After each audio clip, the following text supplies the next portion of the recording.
Graduate teacher হিসেবে join করতে যাওয়ার দিন আমি, মা, খোকন তিনজনই আমরা রেডি হয়ে গেছিলাম। কিন্তু আনফর্চুনেটলি মা আমার সাথে যেতে পারলো না, কারণ হঠাৎ আমার দিদি ফোন করে বলল যে ওরা নাকি আসছে আমাদের এখানে। তো ওদেরকে ফেলে আমরা সবাই এভাবে চলে যাব, সেটা তো হয় না। তার জন্য মা আর গেলো না আমার সাথে। আমি আর খোকনই গেলাম। বাইকে চলে গেলাম দুজন। আমার নতুন স্কুল আমার বাড়ি থেকে অলমোস্ট 30 কিলোমিটারের মতো দূর হবে। তো আগে যেভাবে টুক করে স্কুটিটা নিয়ে বেরিয়ে যেতাম স্কুলে যাওয়ার জন্য, সেরকমভাবে আর যাওয়া যাবে না।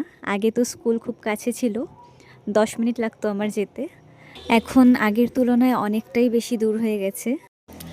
হলেও সেটা নিয়ে আমি খুব একটা ভাবছি না, কারণ I think everything happens for a reason. হয়তো কিছু একটা ভালোর জন্যই হয়েছে যা হয়েছে। ঠাকুরের নাম নিয়ে স্কুলে ঢুকলাম, সব ফর্মালিটিস কমপ্লিট করে জয়েন করা হলো। আশা করি নতুন স্কুলেও নিজের ডিউটি ভালো মতো পালন করে যেতে পারবো। কিন্তু আমার আগের স্কুল, আগের স্টুডেন্টস আর আগের কলিগসদেরকেও খুব মিস করব।